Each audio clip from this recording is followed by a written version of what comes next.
که چرته فقیرم دا وظیفو کې الله پاک به بادشاہ کی. یاد ساته محترمو چې وظیفه مونږه د دنیا او د آخرت د دوانو ګټو لپاره کوو. نن چې کومه زمونږ وظیفه ده نو د الله الصمد وظیفه، د استغفر الله وظیفه، که په دنیا کې ژوند تیرې الله پاک بری بادشاہ کی. دغه رنګې که په آخرت کې ژوند تیرې هلته بری الله پاک بادشاہ کی. ټول ګناهونه به درنه ورجېږي. وظیفه د دنیا لپاره هم ده، وظیفه د آخرت لپاره هم ده. ډېره زیاته سپیشل ده او ډېره زیاته زبردسته ده. محترمو عزتمندو، نن چې کومه زموږ وظیفه ده د الله الصمد او د استغفر الله، د ډېره زیاته مجرب او ډېره زیاته عظیم شان وظیفه ده.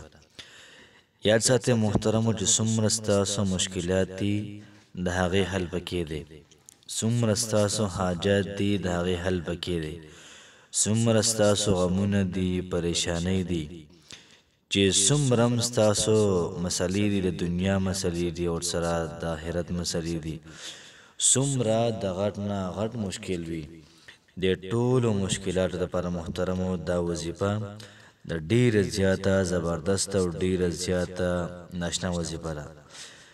څوک چې محترمو استغفر الله وایي الله پاک په دې باندې ډېر زیات خوشحالیږي. الله پاک وایي زما بنده زما نه بخښنه وغوښتله، ما د خپل بنده دا معاف کو. په دغه ورځ باندې په اسمان کې یو قسم لا خوشحالي وي.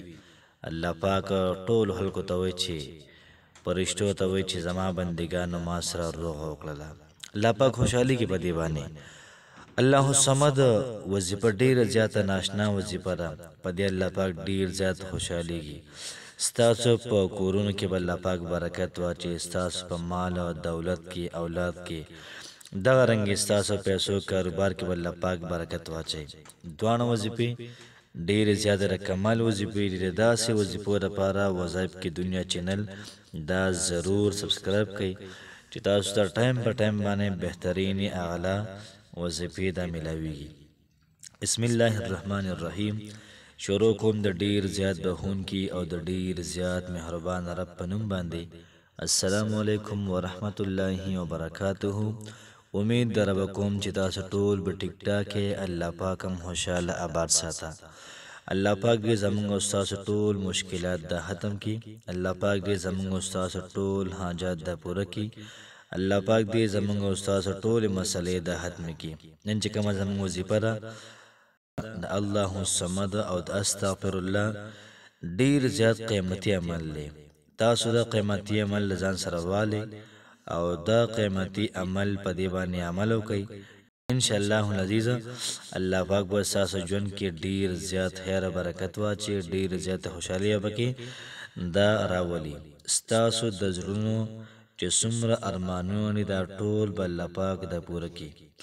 یاد ساتئ محترمو چې مصیبت کله په انسان باندې راځي او انسان دا دعا ووایي، الله پاک لازمن د انسان دا مصیبت او دا تکلیف دا همیشه لپاره محترمو دا حتمي. نو کوشش وکړئ چې کله تاسو را وظیفه کوئ په اخلاص باندې وکړئ، د زړه په صدق باندې وکړئ، دغه رنګې په توجه باندې وکړئ.